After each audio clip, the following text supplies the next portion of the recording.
وہ میں واقعہ سناتا ہوں نا. وہ ایک آدمی کی بھینس بیمار تھی, تو حکیم کے پاس آیا. حکیم صاحب نے اسے کہا کہ بھائی اس کو جلاب آور دوا دینی پڑے گی بھینس کو, ایک دفعہ اس کا پیٹ صاف ہوگا تو پھر یہ انشاءاللہ کھانا پینا شروع کر دے گی. تو اس نے کہا یہ جلاب کو جمال گوٹا, تو عام آدمی تو آدھا بھی جمال گوٹا کھائے تو اس بہت زیادہ موشن ہو جاتے ہیں, تو بھینس کے لیے تو اچھے خاصے جمال گوٹے چاہیے نا. تو کہا کہ یہ جمال گوٹا کا پاؤڈر بنا کے اس کے منہ میں ڈالو اور پانی ڈال دو. اب وہ ڈالتا ہے تو بھینس نکال دیتی ہے منہ سے باہر, وہ بھینس تھوڑی نکلے گی, وہ تو کڑوی چیز ہے.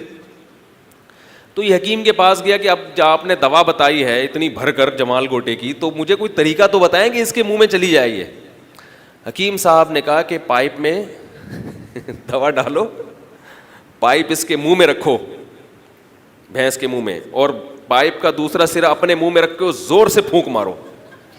جب زور سے پھونک مارو گے تو یہ دوا اس کے پیٹ میں چلی جائے گی. ٹھیک ہے جی. کئی دن گزر گئے, اس بندے کی کوئی رپورٹ ہی نہیں آ رہی کہ بھئی بھینس زندہ ہے مر گئی ہے کیا ہوا ہے.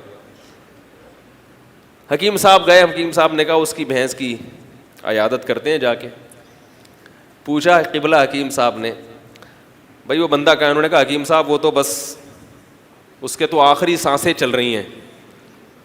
کیا ہوا بھائی؟ اس کے پاس جا کے پوچھا کہ بھائی تم نے بھینس کے منہ میں دوا رکھی تھی؟ اس نے کہا ہاں رکھی تھی. پائپ رکھا تھا بھینس کے منہ میں؟ ہاں رکھا تھا. پھونک ماری؟ اس نے کہا ہاں پھونک بھی ماری. کہا کس نے؟ اس نے کہا بھینس نے پہلے مار دی. پھونک جو تھی وہ بھینس نے پہلے مار دی, وہ ساری دوا اس کے پیٹ میں چلی.